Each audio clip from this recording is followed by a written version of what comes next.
नमस्कार, वृत्तम मराठी लाईव्ह मध्ये आपल्या सगळ्यांचं स्वागत आहे। आज आपण दिवसभरात ज्या देशांतर्गत राज्यांतर्गत ज्या काही घडामोडी घडल्या त्याचा एक छोटासा आढावा घेणार आहोत। तर पहिली बातमी येते नितीश कुमार आणि पंतप्रधान नरेंद्र मोदी यांच्या भेटीची। काही दिवसांपूर्वीच बिहारमध्ये मोठी राजकीय उलथापालथ होऊन नितीश कुमारांनी लालू प्रसाद यादव यांची साथ सोडली आणि पुन्हा एकदा एनडीएला जवळ केलं। तसेच 5 वर्षात 9व्यांदा मुख्यमंत्री पदाची शपथ घेण्याचा विक्रमही आता नितीश कुमारांच्या नावावर झालाय। तर पहिल्यांदाच एनडीए मध्ये आल्यावर मुख्यमंत्री पदाची शपथ घेतल्यावर त्यांनी दिल्लीमध्ये पंतप्रधान नरेंद्र मोदी यांची भेट घेतली। तसेच गृहमंत्री अमित शहा आणि राष्ट्रीय अध्यक्ष जे.पी. नड्डा यांची देखील त्यांनी भेट घेतली। यापुढे कधीही मी आता एनडीए सोडणार नाही असा विश्वास त्यांनी या बैठकीनंतर व्यक्त केला। तसेच नितीश कुमार आता एनडीए मध्ये सामील झाल्यामुळे लोकसभेच्या निवडणुकीमध्ये भाजपला बिहारमध्ये फायदा होण्याची शक्यता जास्त आहे।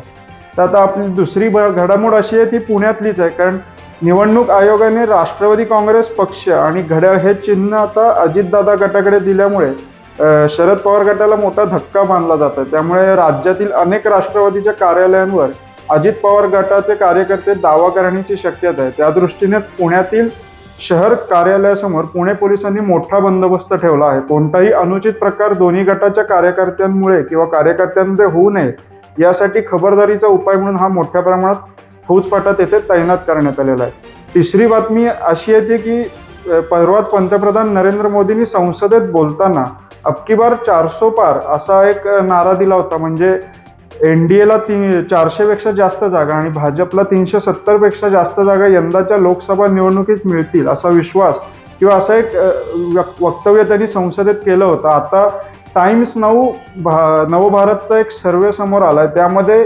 यंदाच्या होणाऱ्या लोकसभा निवडणुकीमध्ये एनडीएला 366 जागा मिळण्याची शक्यता या सर्वेमधून देण्यात आली आहे। तसेच जी इंडिया आघाडी पूर्वी बळकट वाटत होती, मात्र आता अनेक पक्ष स्वबळावर लढण्याचा निर्णय घेत असल्यामुळे इंडिया आघाडीचंच भविष्य काय असेल हा प्रश्न आता त्याच्या लोकांना पडला आहे। मात्र त्या इंडिया आघाडीला आता 104 ते 106 जागा या देशामध्ये मिळण्याची शक्यता आहे। तसेच महाराष्ट्राचा विचार केला तर महायुती म्हणजे एकनाथ शिंदे, देवेंद्र फडणवीस आणि अजित पवार, तसेच महाविकास आघाडी म्हणजे उद्धव ठाकरे, काँग्रेस पक्ष आणि आता शरद पवार गट अशा तिघांचा विचार केला तर यंदाच्या लोकसभा निवडणुकीमध्ये महायुतीला 39 जागा तर महाविकास आघाडीला 9 जागा मिळण्याची शक्यता आहे। मात्र देवेंद्र फडणवीस व महायुतीतील इतर नेते वारंवार माध्यमांसमोर असंच सांगत आहेत की मागच्या वर्षीपेक्षा किंवा मागच्या निवडणुकीत जितक्या जागा जिंकल्या तेवढ्याच किंवा त्याच्यापेक्षा जास्तच जागा आम्ही यंदाच्या लोकसभेमध्ये निवडू असा विश्वास ते वारंवार व्यक्त करत आहेत।